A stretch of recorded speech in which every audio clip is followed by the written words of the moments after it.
नमस्कार मैत्रिणींनो. आता कोजागिरी पौर्णिमा आहे, तर त्यासाठी तुम्हाला मी मसाले दूध करून दाखवणार आहे. आणि हा मसाला मी घरीच करते, विकतचा मसाला मी वापरत नाही. तर घरच्या मसाल्याने एकदम छान आणि एकदम टेस्टी दूध लागतं.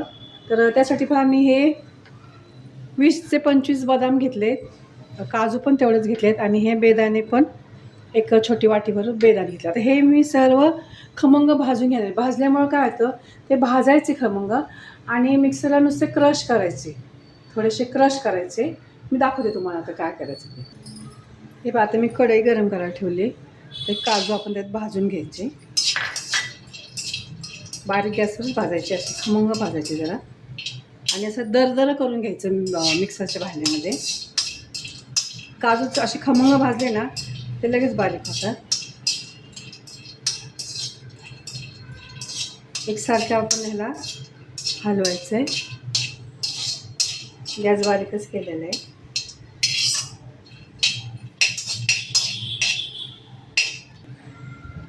काजू घालून झाले, काढून घेते.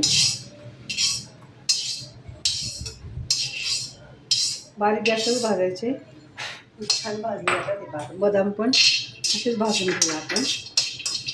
आता हे 4 वेळ पण भाजायचे, पण हे आपल्याला बारीक नाही करायचे.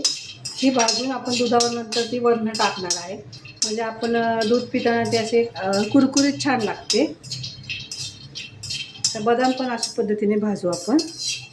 एकसारखं असं खमंग वास आला पाहिजे. थोडंसं त्याला डाग दिसायला लागले, गुलाबी रंग झाला त्याचा, की मग आपण हे काढूया. भाजलेलं आपल्याला लगेच कळतं ना बदाम, थोडंसं डाग पडायला लागले की. त्याच्यामुळे एकसारखं हलवायचं. एकसारखं हलवल्यामुळे सगळ्या बाजूने बदाम भाजले जातात. हे पातळे शेंगदाण्यासारखे छान खरपूस भाजले, काढून घेते. हे चाळोळी पण अशी भाजून घ्यायची, वेळेवर भाजायची, खमंग भाजायची, म्हणजे मग दुधामध्ये टाकलं ते आपल्याला छान लागते, कुरकुरीत. त्याचा कच्चेपणा निघून गेला की छान लागते. आता हे भाजून झालं आहे. आता गरम गॅस कढईमध्ये मी असंच ठेवणार आहे आणि कढई आता इकडे गॅस चालूच आहे. आता मी हे दूध गरम करायला ठेवलेलं आहे.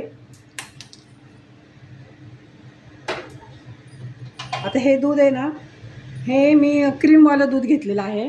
घट्ट दूध असतं हे, ह्याला जास्त आटवायला लागत नाही. आता हे 2 लिटर दूध आहे. आता ह्याला आपण छान उकळी आणून देऊया आणि एकसारखं ह्याला हलवत राहायचं आहे, म्हणजे ते दूध पण जाणार नाही आणि खाली मग स्टीलचं पातेलं आहे त्याच्यामुळे खाली ते लागणार नाही. आता ह्याला मी एकसारखं आता हलवत राहणार आहे.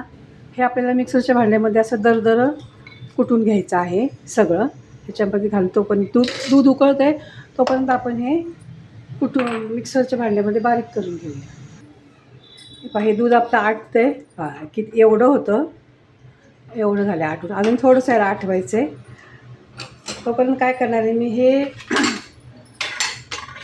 हे वाटून घेतलं आहे दरदरीत आणि हे अर्धं ह्याच्यात काढून घेतलं. तर हे काय करणार आहे मी, मिक्सरच्या भांड्यामध्ये हे दूध घालून हे बारीक वाटायचं आपलं. ह्याच्यामध्ये थंड दूध घालायचं आणि ह्याची पेस्ट करायची आपल्याला. त्याने काय होईल, आपल्या दुधाला इतकी सुंदर चव येईल आणि एकदम टेस्टी लागेल. आता हे मी बारीक करून घेते. हे पहा, ह्याच्यामध्ये मी असं थंड दूध होतं आधी घरामध्ये, ते मी ह्याच्यात घालून घेतले. ह्याची पेस्ट करणार आहे आणि त्याच्यामध्ये मी हे टाकणार आहे, वेलची पूड अर्धा चमचा. ही वेलची पूड आहे. ह्याच्यामध्ये घातल्यामुळे काय होईल, एकदम छान मिक्स होईल. हे वाटून निघणार आहे ना हे, मग ह्याच्यामध्ये चांगलं मिक्स होईल. आता हे मी बारीक वाटून घेते. हे बऱ्यापैकी आटले दूध. आता अजून ह्याला आटवायचं आहे. ह्याच्यामध्ये मी अर्धी वाटी 1 वाटी साखर घालते. 1 वाटी ह्याला लागणार आहे. तुम्ही कमी जास्त करू शकता, गोड आवडत असेल तर तुम्ही आणखीन गोड करू शकता. आता ह्याला परत बारीक गॅस केला आणि ह्याला चांगली उकळी द्या. तोपर्यंत मी आता हे वाटून घेते. हे बघा, हे असं मी वाटून घेतलं आहे, पेस्ट केली ह्याची, अशी घट्ट पेस्ट केली. आता त्याला उकळी आली की छान आपण ही पेस्ट त्याच्यात टाकली. आता साखर टाकली आहे, ती साखर वितळून द्यायची छान. परत त्याला उकळी यायची आणि आटवायचं. अजून ह्याला अजून थोडंसं आटायचं आहे. ह्याच्यामध्ये विलायची पावडर टाकली. विलायचीमध्ये मी नेहमी एक जायफळ वाटत असते, त्याच्यामुळे जायफळ सेपरेट वाटून टाकावं लागत नाही. आता ह्याला अजून थोडंसं अजून आटून द्यायचं आणि आपण हे जे वाटलेलं आहे ना, ते वाटण आपण त्याच्यामध्ये घालायचं आणि पुन्हा ह्याला आटवायचं.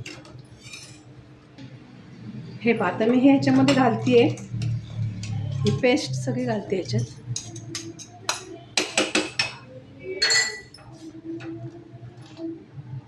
थोडंसं भांडं आपण हे धुवून घेऊया.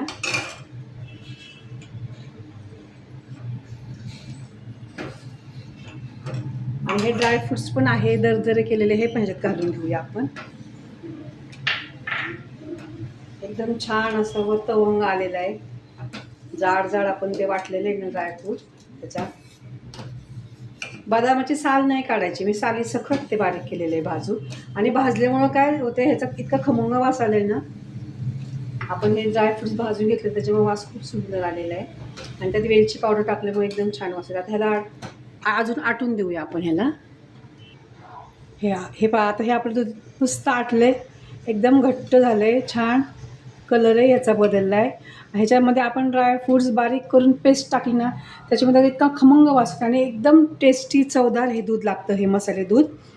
आणि ह्याच्यामध्ये मी पुन्हा 1 वाटी साखर घातली बरं का. गोड तुमच्या आवडीनुसार टाका, कारण दूध आटलं ना की थोडंसं गोड लागतं.